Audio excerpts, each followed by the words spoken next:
कल 40 प्रश्न हो गया था, है ना? 41 से होगा, हो गया।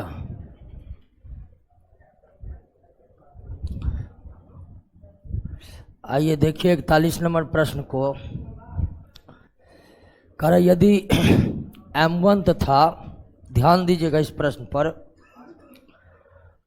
ऑनलाइन वाले भी अब ध्यान दीजिए, मैसेज और करना छोड़ दीजिए, सब गुड मॉर्निंग लिख रहे हैं।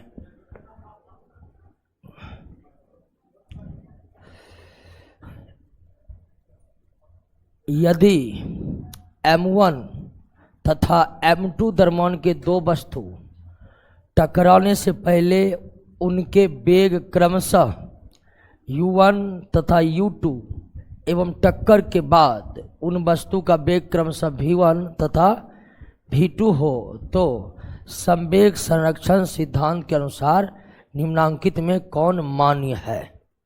क्लियर? यानी बात क्या कर रही है? संवेग संरक्षण के सिद्धांत, law of conservation of momentum. तो आइए इसको समझते हैं।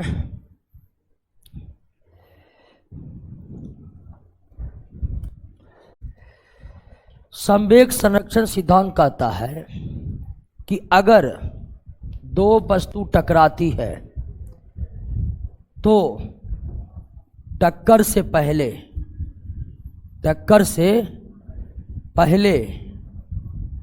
का कुल संवेग, टक्कर से पहले का कुल संवेग बराबर होगा टक्कर के बाद के कुल संवेग के। क्लियर? अगर दो वस्तु आपस में टकरा जाती है, दो गतिशील वस्तु जब आपस में टकराती है तो टक्कर से पहले उन दोनों वस्तु का संवेग और टक्कर के बाद उन दोनों वस्तु का संवेग जो क्या होगा? बराबर होगा। संवेग संरक्षण का जो सिद्धांत है वो सिद्धांत कहता है कि अगर बाहर से कोई बल नहीं लगाया जाए तो संवेग में परिवर्तन होगा ही नहीं।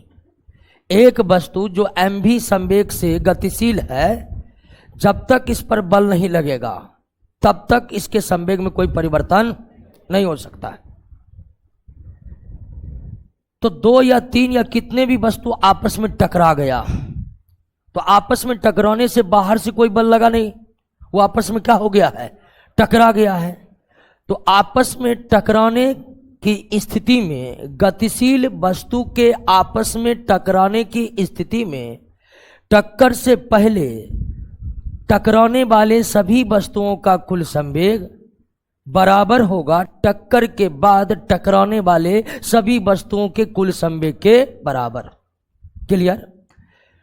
यानी कि टक्कर से पहले का संवेग टक्कर के बाद के संवेग के बराबर होगा। क्यों होगा? संवेग संरक्षण सिद्धांत के अनुसार होगा, क्योंकि जब टकराया है तो कोई बल बाहर से नहीं लगा है, और बाहर से अगर कोई बल नहीं लगाया है तो टक्कर से पहले का कुल संवेग टक्कर के बाद के कुल संवेग का क्या होगा? बराबर होगा। तो अब आइए समझते हैं। सवाल में कह रहा है कि दो वस्तु है, एक M1 है जो U1 वेग से चल रहा है और एक M2 है जो U2 वेग से चला रहा है। इनके बीच हो गया क्या? टक्कर। इनके बीच क्या हो गया? टक्कर। टक्कर के बाद M1 का वेग U1 से क्या हो गया? V1, और M2 का वेग U2 से क्या हो गया? V2। क्लियर? सवाल में दिया हुआ है कि M1 द्रव्यमान की वस्तु का वेग U1 है, M2 द्रव्यमान की वस्तु का वेग U2 है। ये दोनों गतिशील वस्तु आपस में टकरा गया। टकराने के उपरांत M1 का वेग U1 से क्या हो गया? V1, और M2 का वेग U2 से क्या हो गया? V2। तो संवेग संरक्षण सिद्धांत के अनुसार अब कौन सा रिलेशन सही होगा? तो संवेग संरक्षण के अनुसार टक्कर से पहले का कुल संवेग टक्कर के बाद के कुल संवेग के क्या होगा? बराबर होगा। होगा कि नहीं होगा? तो टक्कर से पहले का कुल संवेग, संवेग P बराबर mv, यानी द्रव्यमान गुना वेग को ही क्या कहेंगे? संवेग कहेंगे। तो कुल संवेग हो गया m1 u1 plus m2 u2, होगा कि नहीं होगा? इसका संवेग यानी कुल संवेग दोनों को जोड़ दिए। अब बराबर टक्कर के बाद का कुल संवेग क्या होगा? बराबर होगा। यहां पर mv1 हो जाएगा। तो टक्कर से पहले का कुल संवेग टक्कर के बाद के कुल संवेग के क्या होंगे? बराबर होंगे। यानी m1 u1 plus m2 u2 बराबर m1 v1 plus m2 v2 के बराबर होंगे। क्लियर? बात समझ गए? तो यही रिलेशन सही है। m1 u1 plus m2 u2 बराबर m1 v1 plus m2 v2। टक्कर से पहले का कुल संवेग टक्कर के बाद के कुल संवेग के क्या होंगे? बराबर होंगे। क्लियर? आ जाए, समझ गए? फिर से समझ लीजिए, संवेग संरक्षण सिद्धांत कहता है कि दो वस्तु जब आपस में, या तीन वस्तु, चार वस्तु, कितने भी वस्तु, जब दो वस्तु टकराएगी तो टक्कर से पहले उनका कुल संवेग टक्कर के बाद के कुल संवेग के क्या होगा? बराबर होगा। सवाल में दिया हुआ है कि m1 u1 वेग से चल रहा है और m2 u2 वेग से चल रहा है, दोनों आपस में टकरा गया। टक्कर के बाद m1 का वेग u1 से v1 हो गया और m2 का वेग u2 से v2 हो गया। तो टक्कर से पहले का कुल संवेग, तो इसका संवेग m1 u1 और इसका संवेग m2 u2, कुल संवेग। टक्कर के बाद संवेग m1 v1 plus m2 v2, कुल संवेग जोड़ दिए, दोनों क्या हो जाएंगे? बराबर हो जाएंगे। ऑप्शन जो है ना मिस्टेक है थोड़ा सा। सी नंबर में जो है ना, अरे हल्ला नहीं करिएगा, आंसर बोल दिया है, हल्ला नहीं। तो m1 u1 plus m2 u2 बराबर m1 v1 plus m2 v2, यहां पर प्लस दीजिए। सी नंबर में यहां पर प्लस दीजिए। क्लियर?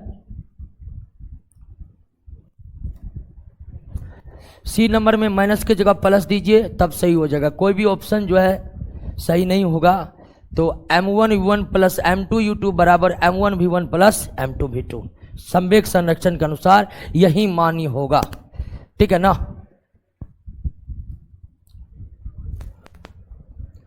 सी नंबर को बनाए हैं, सी नंबर में माइनस की जगह प्लस दीजिए, या आंसर क्या होगा वो तो आपको मालूम ही हो गया। आंसर यही होगा। क्लियर? नेक्स्ट, बंदूक का प्रतिक्षेप यानी रिकॉल किसके संरक्षण सिद्धांत पर आधारित है? किसके संरक्षण सिद्धांत पर आधारित है? तो यह है संवेग संरक्षण के सिद्धांत पर, संवेग संरक्षण सिद्धांत पर। ठीक है? संवेग संरक्षण सिद्धांत के अनुसार देखिए, बंदूक से जब गोली दागी जाती है तो बंदूक पीछे की ओर झटका मारता है ना, तो इसको किस नियम के आधार पर प्रूव कर सकते हैं? तो संवेग संरक्षण के सिद्धांत पर। इसे न्यूटन के तीसरे गति नियम पर भी प्रूव कर सकते हैं, लेकिन यहां पर दिया है किसके संरक्षण सिद्धांत पर आधारित है? तो संवेग संरक्षण सिद्धांत पर। संवेग संरक्षण सिद्धांत पर यह किस प्रकार आधारित है, इसको भी समझ लीजिए। तो संवेग संरक्षण सिद्धांत कहता है कि गोली छूटने से पहले, गोली छूटने से पहले का कुल संवेग, गोली छूटने से पहले का कुल संवेग बराबर गोली छूटने के बाद, गोली छूटने के बाद के कुल संवेग क्या होगा? बराबर। संवेग संरक्षण सिद्धांत कहता है कि गोली छूटने से पहले का कुल संवेग, कुल संवेग का मतलब बंदूक प्लस गोली का संवेग, कुल संवेग मतलब बंदूक प्लस गोली का संवेग। गोली छूटने के बाद भी कुल संवेग दोनों क्या होंगे? बराबर होंगे। और जब गोली छूटा नहीं है तब गोली में भी वेग शून्य है और बंदूक में भी वेग, तो जब गोली नहीं छूटा है तो संवेग कितना? जीरो। तो गोली छूटने के बाद भी संवेग संरक्षण सिद्धांत के अनुसार संवेग कितना रहना चाहिए? जीरो रहनी चाहिए ना। लेकिन गोली तो संवेग प्राप्त कर लिया, गोली संवेग प्राप्त कर लिया, तो विपरीत दिशा में कौन संवेग प्राप्त कर लेता है? ठीक है, अगर गोली संवेग प्राप्त कर लिया एम भी, तो विपरीत दिशा में बंदूक भी संवेग प्राप्त कर लेता है, एम भी जुट कर क्या हो जाता है? जीरो हो जाता है। समझे कि नहीं समझे? तो संवेग संरक्षण सिद्धांत कहता है कि गोली छूटने से पहले जितना संवेग होगा उतना ही गोली छूटने के बाद होगा, और जब तक गोली छूटा नहीं है तब तो कुल संवेग जीरो है, क्योंकि ना तो बंदूक में कोई गति है ना ही गोली में कोई गति है, तो संवेग कितना? जीरो। तो गोली छूटने से पहले कुल संवेग कितना? जीरो। तो गोली छूटने के बाद भी कुल संवेग कितना? जीरो। लेकिन गोली तो मान लीजिए गोली छूटा तो वेग प्राप्त कर लिया, तो गोली का संवेग कितना? एम भी, लेकिन होना चाहिए क्या? जीरो। तो विपरीत दिशा में बंदूक भी कितना संवेग प्राप्त कर लेता है? एम भी संवेग प्राप्त कर लेता है। दिशा विपरीत होने के कारण दोनों का संवेग जुटकर क्या हो जाता है? जीरो। गोली छूटने के बाद भी जीरो, गोली छूटने के बाद भी जीरो। क्लियर है ना? अब विपरीत दिशा में भागता है बंदूक, गोली इधर तो बंदूक इधर, अब विपरीत दिशा में भागेगा तो दोनों का संवेग मिलकर क्या हो जाएगा? जीरो हो जाएगा। क्लियर हुआ? 0.5 kg के द्रव्यमान की एक वस्तु टेबल पर रखी है, तो टेबल पर रखी है तो भी कितना? जीरो। तो संवेग P बराबर क्या? एम भी, यानी कितना? जीरो। तो इसका उत्तर कोई नहीं होगा, इसका उत्तर क्या होगा? जीरो होगा। इसका उत्तर क्या होगा? जीरो। किसी भी द्रव्यमान की वस्तु अगर टेबल पर रखी हुई है, किसी भी द्रव्यमान की वस्तु अगर टेबल पर रखी हुई है तो उसमें तो वेग है नहीं, तो वेग नहीं है तो संवेग क्या होगा? जीरो होगा। क्लियर?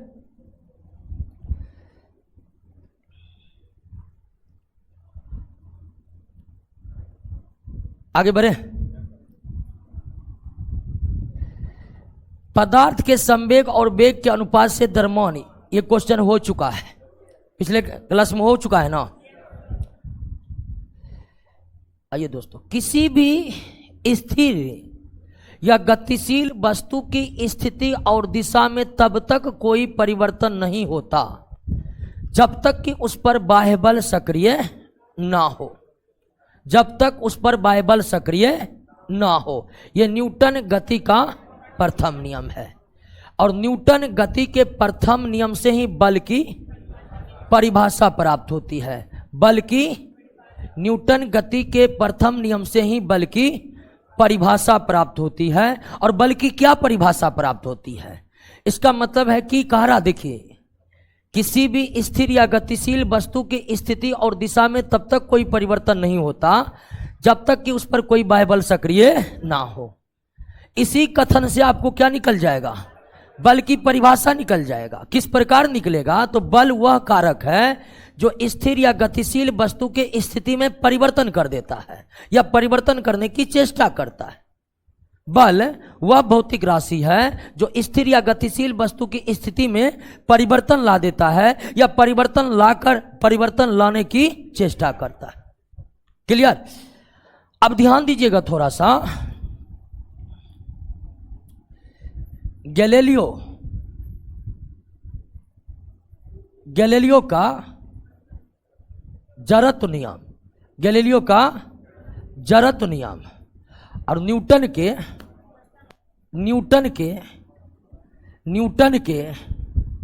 प्रथम गति नियम, न्यूटन के प्रथम गति नियम लगभग बराबर ही है। दोनों का नियम लगभग एक जैसा है, लेकिन एक मूल अंतर है। वो मूल क्या अंतर है इसको आप समझ लीजिए। गैलीलियो का जड़त्व का नियम और न्यूटन का प्रथम गति नियम लगभग समान है, थोड़ा सा अंतर है। वो थोड़ा सा अंतर क्या है उसको आप समझ लीजिए।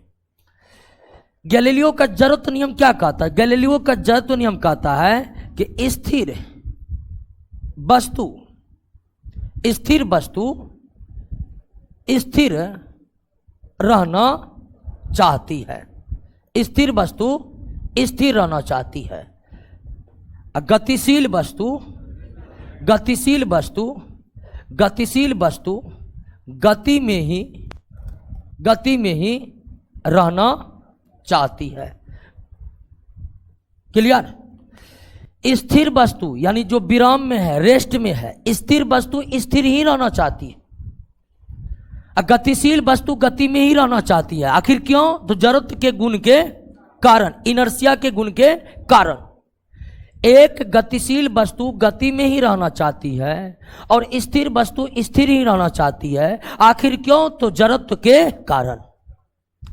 तो गैलीलियो का जड़त्व नियम कहता है कि जड़त्व के गुणों के कारण स्थिर वस्तु स्थिर रहना चाहती है और गतिशील वस्तु गति में रहना चाहती है। यही है गैलीलियो का जड़त्व नियम। और जड़त्व किस पर निर्भर करता है? द्रव्यमान पर। किस पर निर्भर करता है?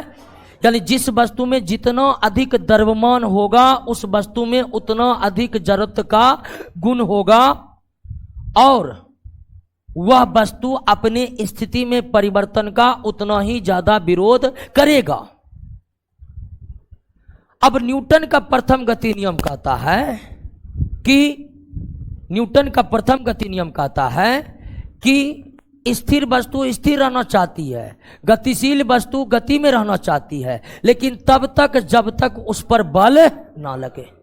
यानी कि गैलीलियो के जड़त्व के नियम में अगर आप किसको जोड़ दीजिएगा? बल को। गैलीलियो के जड़त्व के नियम में अगर आप किसको जोड़ दीजिएगा? बल को, तो वह क्या हो जाएगा? न्यूटन का प्रथम गति नियम।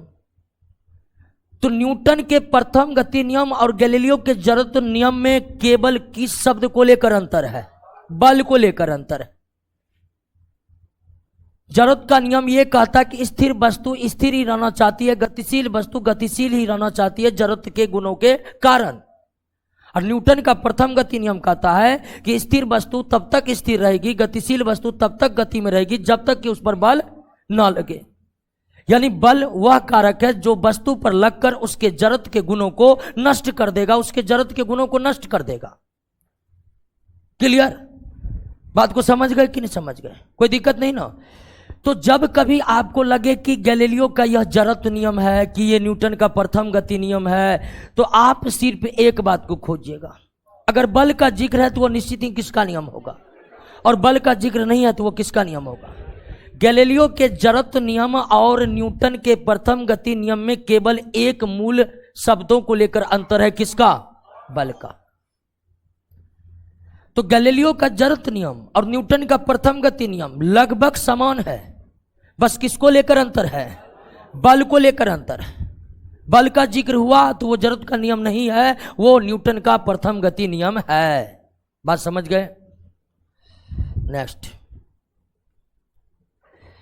किसी असंतुलित बल द्वारा किसी पिंड में उत्पन्न त्वरण। अब देखिए यहां पर किस बल की चर्चा की गई है? असंतुलित बल। तो सबसे पहले आप समझ लीजिए, बल जो है कई प्रकार के होते हैं, लेकिन हम यहां जिक्र करेंगे संतुलित बल और असंतुलित बल। संतुलित बल और असंतुलित बल। अब संतुलित बल क्या है? बैलेंस फोर्स, और दूसरा अनबैलेंस्ड फोर्स। संतुलित बल और असंतुलित बल, इसको समझिए। संतुलित बल और असंतुलित बल क्या है? संतुलित बल और असंतुलित बल क्या है, इसको समझ लीजिए।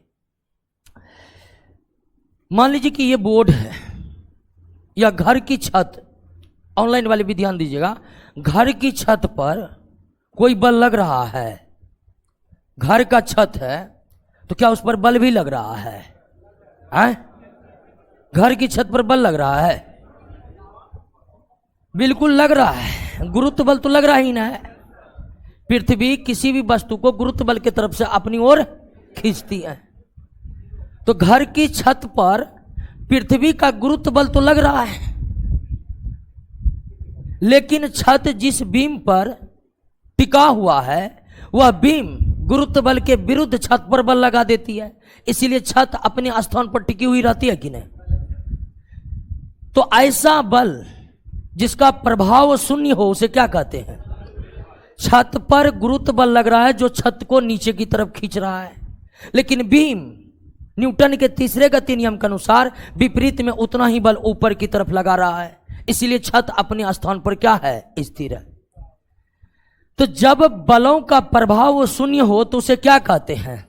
संतुलित बल कहते हैं। जब बलों का प्रभाव शून्य हो तब उसे क्या कहते हैं? संतुलित बल कहते हैं। तो जब आपको लग रहा हो कि किसी वस्तु पर बल लग ही नहीं रहा है तो समझ जाइए कि कौन बल लग रहा है? संतुलित बल लग रहा है। यानी संतुलित बल वो बल है जिसके प्रभाव हमें नजर नहीं आते हैं। ब्रह्मांड में हर वस्तु पर बल लग रहा है। इस ब्रह्मांड में जितने भी वस्तु है सब पर बल लग रहा है। गुरुत्वाकर्षण बल लग रहा है। लेकिन अगर आपको लगे कि कहीं पर बल लग ही नहीं रहा है तो समझ जाइए कौन बल लग रहा है? संतुलित। टेबल पर रखी किताब पर कौन बल लग रहा है? संतुलित बल लग रहा है। तो संतुलित बल ऐसे बल है जिसके प्रभाव हमें नजर नहीं आते, लेकिन असंतुलित बल वो बल है जिसके प्रभाव हमें नजर आते हैं। बल लगाने से वस्तु की दिशा बदल गई, वस्तु की आकार बदल गई, वस्तु गति में आ गया, वस्तु गतिशील था तो विराम में आ गया। तो ये सब कौन बल है? एक बल जो वस्तु पर लगकर प्रभाव उत्पन्न कर दे वो कौन बल है? और बल जब कोई प्रभाव ना उत्पन्न करे तो संतुलित बल। क्लियर? हम अपने दैनिक जीवनों में केवल किस बल का उपयोग करते हैं? असंतुलित बल का। संतुलित बल का हम उपयोग नहीं करते। न्यूटन के गति नियम में जिस बल की चर्चा की गई है वह किस बल की चर्चा की गई है? असंतुलित बल की चर्चा की गई है। क्लियर हो गया? संतुलित बल क्या है, असंतुलित बल क्या है? ऐसा बल जिसका प्रभाव क्या हो? जीरो। तो समझिए वो क्या है? और जब बल लगकर प्रभाव उत्पन्न कर दे तो उसे क्या कहते हैं? दैनिक जीवनों में जब भी हम बल की चर्चा करते हैं वह कौन बल होता है? असंतुलित बल ही होता है। संतुलित बल की अस्तित्व हमारे जीवन में नहीं है। यह सिर्फ एक कॉन्सेप्ट है जो फिजिक्स पढ़ते बाद आपको जाननी चाहिए। क्लियर? तो किसी असंतुलित बल द्वारा पिंड में उत्पन्न त्वरण न्यूटन के दूसरे गति नियम के अनुसार F बराबर ma। तो त्वरण जो उत्पन्न होता है वो बल के क्या होता है? समानुपाती होता है। वो बल के क्या होता है? तो बल के समानुपाती। अनुक्रमानुपाती का ही पर्यायवाची है समानुपाती। चलिए, जमीन पर कोई खड़ा हो तो उसमें कौन बल लगेगा? तो बिल्कुल संतुलित बल लगेगा। अभी हम खड़ा हैं, आपको लग रहा है कोई बल लग रहा है? हम पर नहीं लग रहा है। तो मतलब हम पर जो भी बल लग रहा है सबका प्रभाव क्या है? शून्य है। और कैसा बल लग रहा है? तो एक जब देखिए, जब आपको लगे कि कहीं बल लग ही नहीं रहा है तो समझ जाइए संतुलित बल लग रहा है। जब आपको लग रहा है कि बल लग रहा है समझिए वो असंतुलित बल है। समझ गए ना? जब आपको ब्रह्मांड के किसी वस्तु पर लगे कि बल लग ही नहीं रहा है तो समझ जाइए कौन बल लग रहा है? उस पर संतुलित बल लग रहा है और उसके प्रभाव हमें नजर। जब भी आपको लगे कि बल लगा तो समझ जाइए कौन बल लगा? असंतुलित बल, और उसके प्रभाव हमें नजर आते हैं। न्यूटन के गति के तीसरे नियम के अनुसार किया गया प्रतिक्रिया से संबंध बल हमेशा भिन्न भिन्न वस्तु पर ही लगे होनी चाहिए। कल के क्लास में न्यूटन के तीसरे गति नियम पर 3 कॉन्सेप्ट बताए थे ना, तो यही बात है।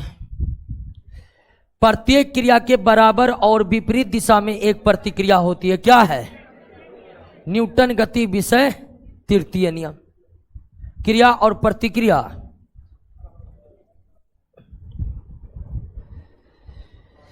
जल में तैरना न्यूटन गति के किस नियम के कारण संभव है?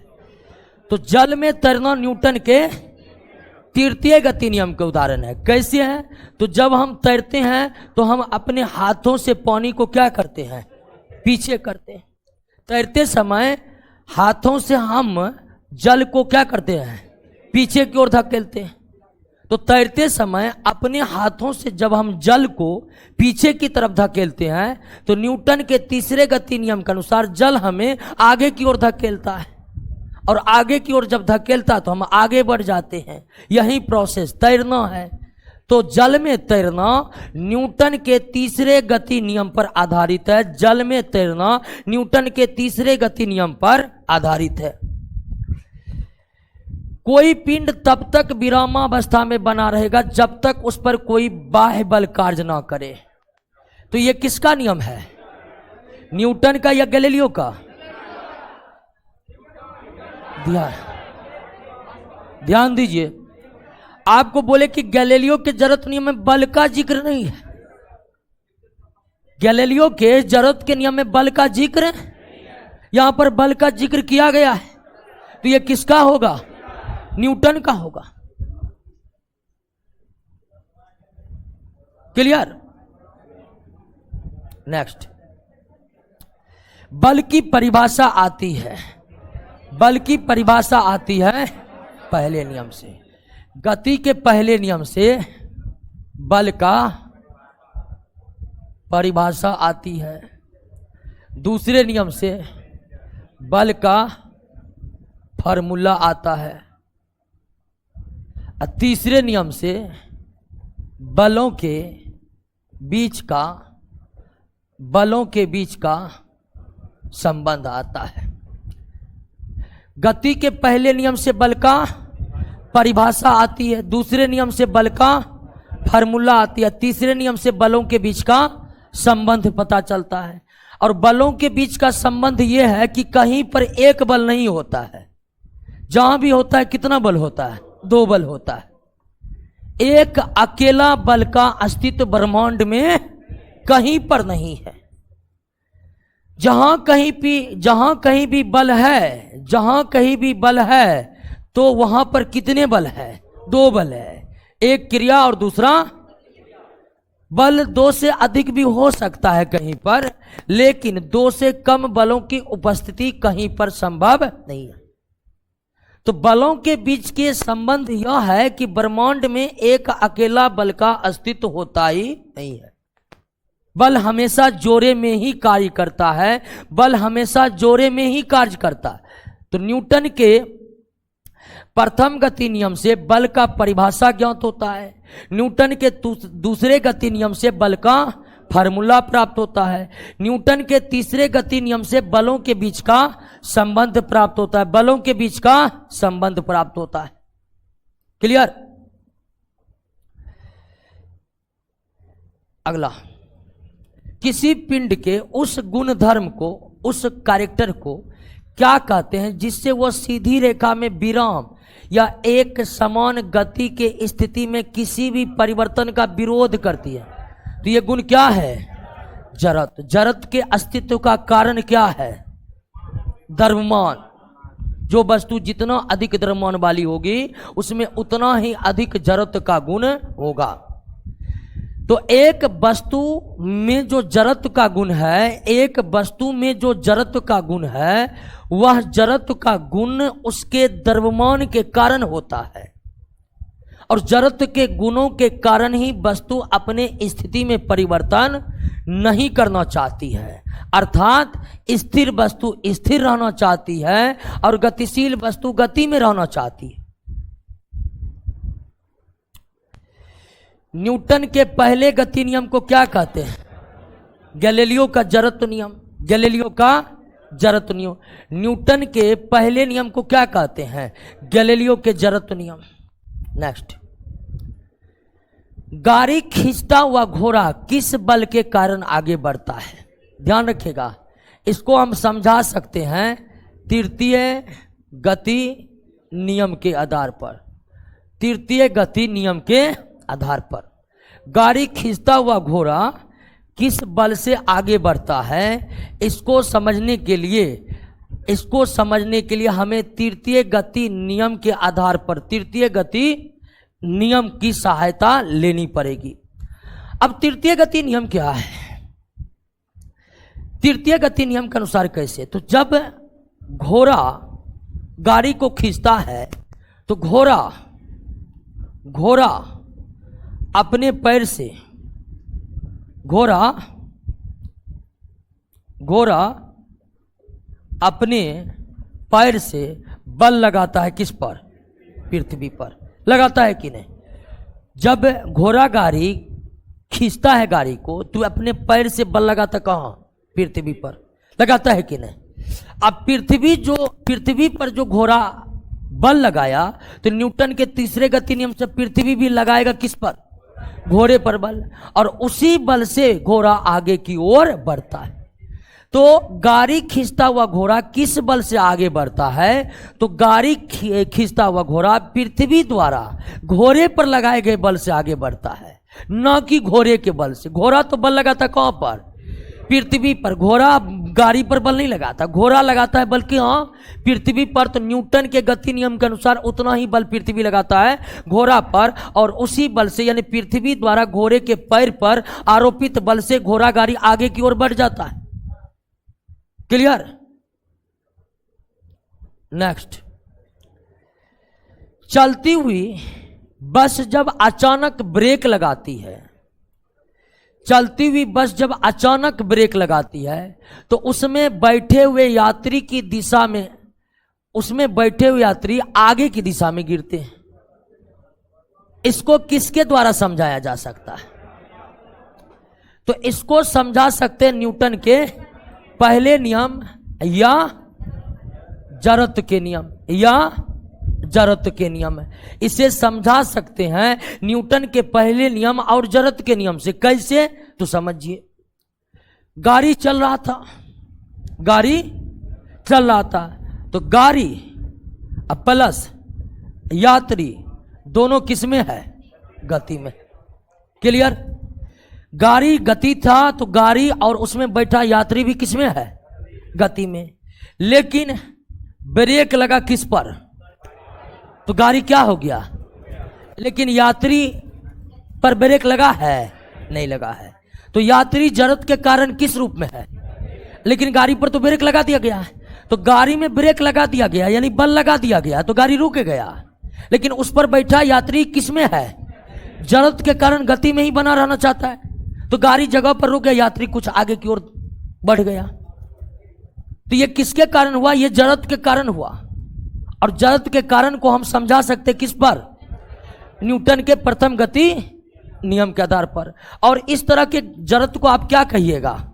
गति जड़त्व। इस तरफ के जड़त्व को क्या कहिएगा? वहीं जब बस अचानक चलेगी तो यात्री पीछे की ओर झुक जाता है। गाड़ी जब अचानक खुलती है तो यात्री पीछे की ओर झुक जाता है, वो भी किसके कारण? लेकिन वहां पर विराम जड़त्व काम करता है, क्योंकि एक गाड़ी स्थिर है, तो उसमें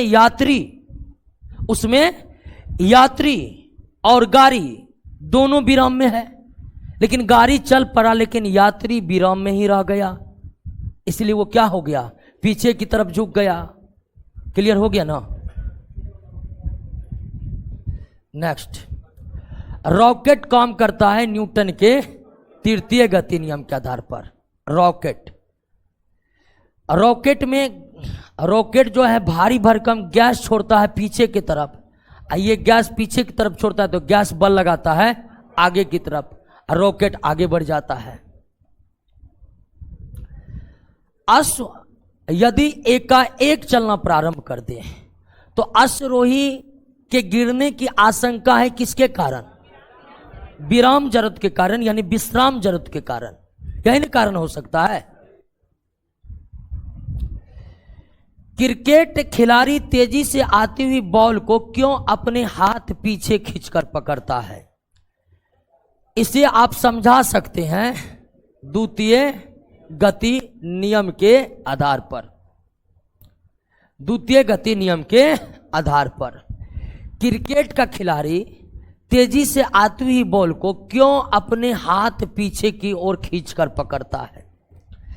तो ध्यान दीजिए, न्यूटन का जो दूसरा गति नियम है वो कहता है कि किसी वस्तु पर लगा बल संवेग परिवर्तन के दर के क्या होता है? समानुपाती होता है। न्यूटन का दूसरा गति नियम, न्यूटन का दूसरा गति नियम कहता है कि किसी वस्तु पर लगा बल संवेग परिवर्तन के दर के क्या होता है, समानुपाती होता है। न्यूटन का दूसरा गति नियम कहता है कि किसी वस्तु पर लगा बल संवेग परिवर्तन के दर के क्या होता है, समानुपाती होता है। संवेग परिवर्तन के दर के क्या होते हैं, समानुपाती होता है। क्लियर। अब संवेग यानी कि लगा हुआ बल, संवेग परिवर्तन के दर कल के क्लास में हम बताए थे। अंतिम संवेग माइनस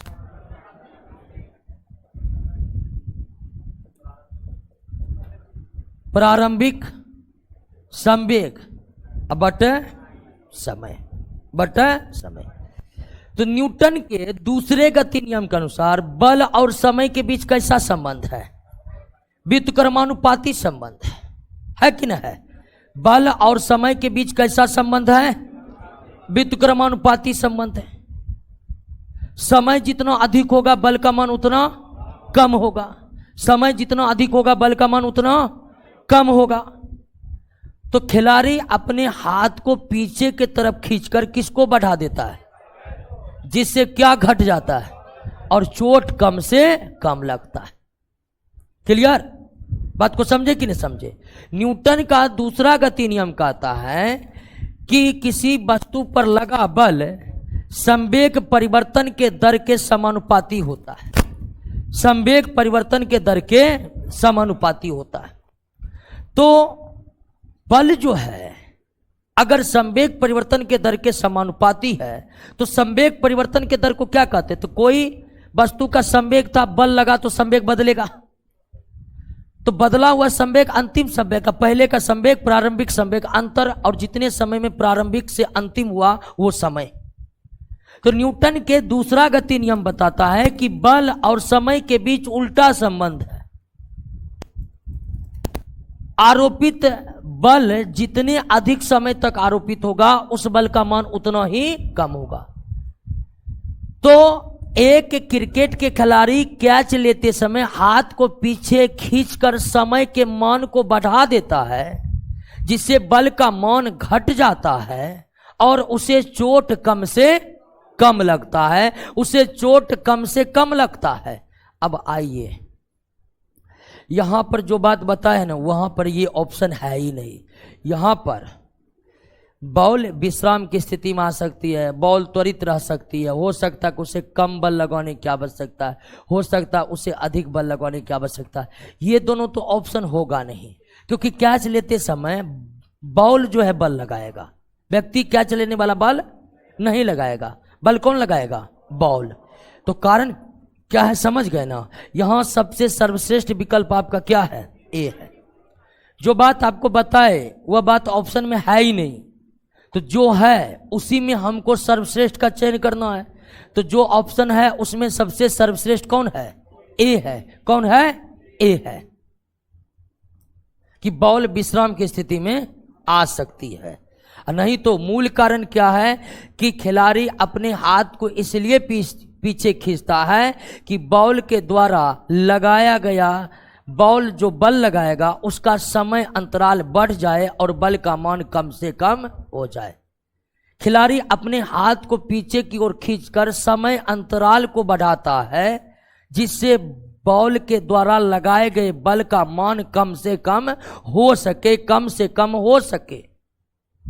नेक्स्ट, बल किसका गुणनफल है, F बराबर ma, द्रव्यमान गुना त्वरण का। किसी कालीन की सफाई के लिए उद्देश्य छड़ी से पीटा जाए तो कौन सा नियम लागू होगा, पहला नियम या जरूरत का नियम, पहला नियम या जरूरत का नियम, पहला नियम या जरूरत का नियम। अब कालीन की सफाई, कालीन में धूल है, आप उसे छड़ी से पीटेंगे तो कालीन को गति में ला दिए, लेकिन उसमें जो धूल है वो गति में नहीं आ सका। तो कालीन पर जैसे ठोकर मारे, कालीन पीछे, लेकिन उसमें जो धूल है वो अपने जगह पर रह गया और गुरुत्व बल के कारण नीचे गिर गया। अब देखिए गद्दा सबको लाठी से पीटने से धूल अलग होता है ना, क्यों होता है? तो गद्दा को जब हम पीटते हैं तो गद्दा को तो गति में ला देते हैं, लेकिन उसके धूल जो है उसको वो बल प्राप्त होता, इसलिए वो अपने जगह पर रहता है और वो गद्दे से क्या हो जाते हैं, अलग हो जाते हैं। वीडियो रुक जाता है, काहे रुक जाता है? यहां से तो नेटवर्क प्रॉब्लम होगा, छत पर जाइए क्लास करिए। क्या यहाँ से तो कोई दिक्कत नहीं है, इधर से तो एकदम 8 को कंप्यूटर लगा हुआ है और 8 कंप्यूटर में कहीं पर कोई दिक्कत नहीं है। क्या वहां से करे?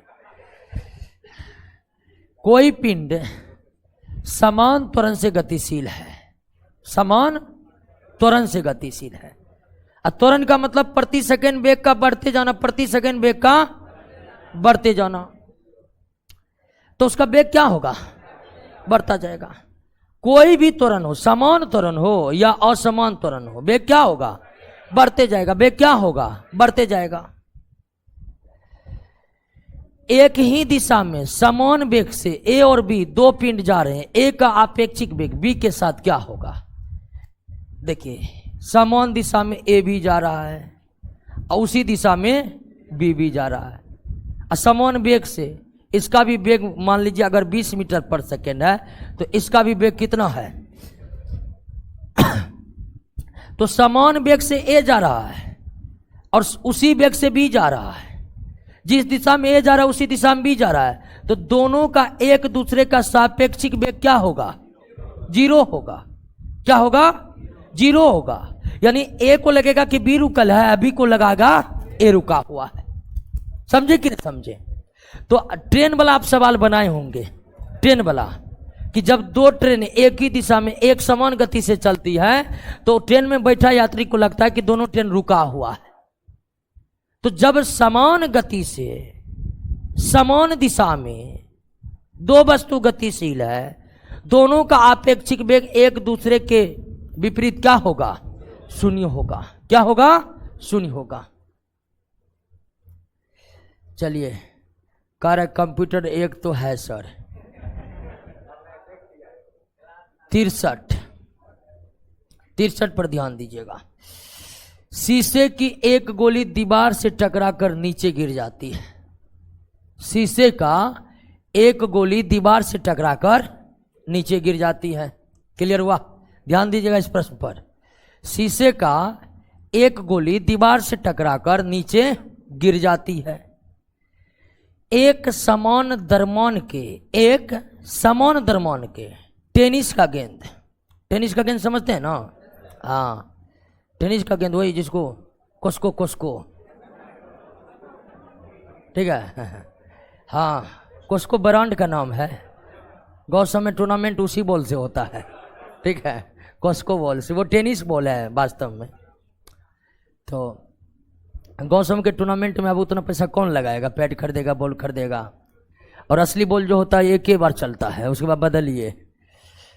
तो वही रबर का गेंद आप मान सकते। एक शीशे का गेंद शीशे की एक गोली दीवार से टकराकर नीचे गिर जाती है।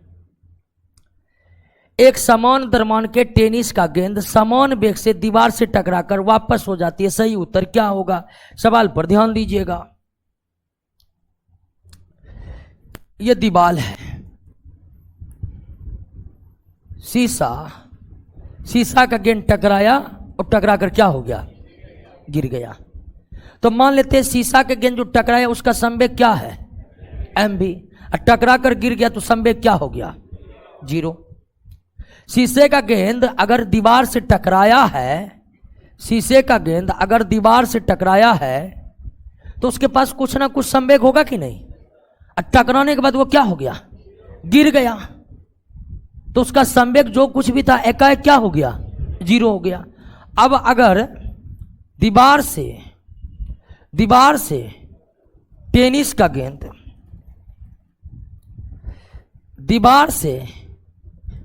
का गेंद टकरा रहा है और वह टकरा कर मान लिया उसका भी वेग क्या है, टकरा कर उसी वेग से लौट गया, यानी उसका संवेग उतना ही बना रहा, लेकिन इसका संवेग अचानक क्या हो गया।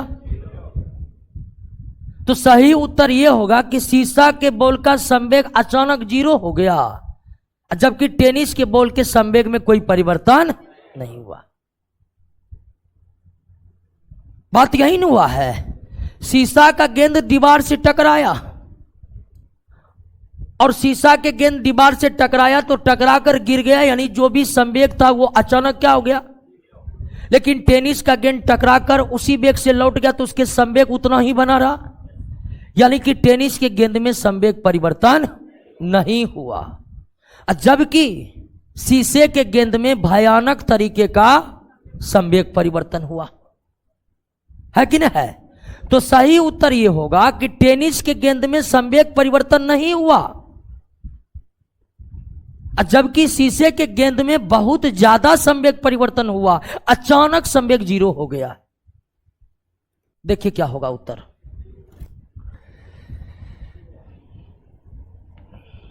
क्या होगा, सी होगा। शीशे के गोली की संवेग में टेनिस के गेंद के अपेक्षाकृत अधिक परिवर्तन होता है, अधिक परिवर्तन होता है। शीशे की गोली के संवेग में टेनिस के गेंद के अपेक्षाकृत अधिक परिवर्तन होता है। क्लियर। कमेंट बाजी जो कर रहे हैं ध्यान लगाइएगा, सबने कुछ से कुछ कमेंट मार रहा है, ठीक है।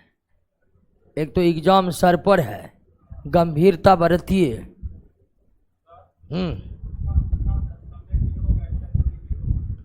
सवाले कह रहा कि नहीं हुआ है, समझे कि नहीं समझे। और ये तो आम अनुभव है, ठीक है ना। संवेग 0 क्या होगा हमको उससे क्या मतलब है, सवाल जो कह रहा है उस पर हम आए। और वैसे आम जिंदगी का भी उदाहरण देखे होंगे कि रबर के गेंद को मारिएगा उसी वेग से आएगा, तो सिंपल सी बात है। क्या हाँ, यहां पर संवेग संरक्षण सिद्धांत पर नहीं है सवाल, उसी वेग से लौट गया। पहले जितना संवेग था उसी के पास उतना ही संवेग रह गया है। एक जेट इंजन काम करता है, जेट इंजन काम करता है संवेग संरक्षण सिद्धांत के अनुसार पर। कोणीय संवेग की बात तब होती है जब वस्तु कौन गति करे, जबकि जेट इंजन तो वृत्तीय गति करता नहीं है। एक होता है संवेग, एक दूसरा होता है कोणीय संवेग। कोणीय संवेग का अस्तित्व तब होगा जब वस्तु किस मार्ग पर गति करे, वृत्तीय मार्ग पर, सर्कुलर पाथ पर। तो एक जेट इंजन काम करता है रेखीय संवेग संरक्षण के सिद्धांत पर।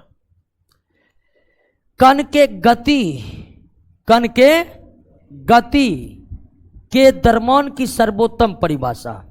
मान लीजिए कण मतलब पार्टिकल के गति, मान लीजिए गति किससे हो रहा है, वेग से, और उसके द्रव्यमान की सर्वोत्तम परिभाषा यानी कि mv की सर्वोत्तम परिभाषा किससे दी जा सकती है, किससे दी जा सकती है, उसके संवेग से।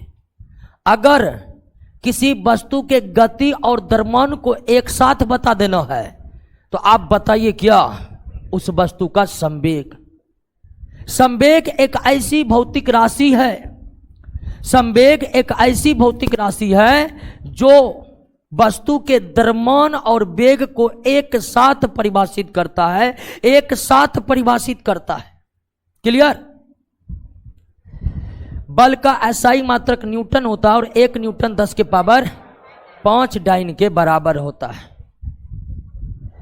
जब तोप से दागा गया गोला बीच हवा में विस्फोट करता है तो इसकी गतिज ऊर्जा बढ़ती है। क्या बढ़ती है, गतिज ऊर्जा बढ़ती है। विस्फोट होने के बाद इसकी गतिज ऊर्जा बढ़ती है। संवेग संरक्षण सिद्धांत के अनुसार संवेग में कोई परिवर्तन नहीं हो सकता, परिवर्तन होता है किसमें, गतिज ऊर्जा। क्लियर। पहला दूसरा चैप्टर हो गया है ना। एकदम सीधा क्वेश्चन याद करिए, जितना अधिक से अधिक हो सकता है समझाते हुए आगे बढ़ रहे हैं। देख रहे हैं ना, फिजिक्स में अगर आपको बिहार पुलिस का भी फॉर्म भरे हैं, सब भरे हैं ना। आपको यकीन दिलाते हैं अभी के सिचुएशन में सबसे बेहतर तैयारी यही है। प्रश्नों के माध्यम से सिलेबस को डिस्कस करना, ठीक है ना। तो दोस्तों पहला और दूसरा चैप्टर में जितना भी क्वेश्चन है, पहला में 50 है और दूसरा में 67 है। जहाँ तक हो सकता है हम बताए हुए हैं, पूरा विस्तार पूर्वक बताए हुए हैं। जो भी बिहार पुलिस कैंडिडेट है उसके पास अब कोई दूसरा चारा नहीं है प्रश्नों को याद करने के अलावे।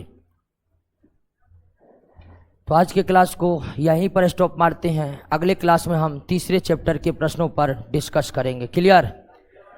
अब मास्टर का तो फिर दिया है गड़बड़ सर्वर कर। अब दिया जो बीएड किया है वो 1 से 5 तक शिक्षक नहीं बनेगा।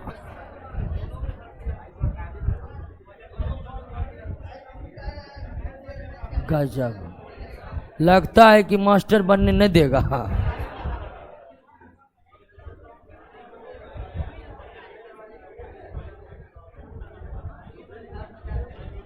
जिनका रुक रुक के चलता है ना, जिनका रुक रुक के चलता है वो लाइव बैच नहीं देखिए, वो वीडियो क्लास देखिए, ठीक है ना।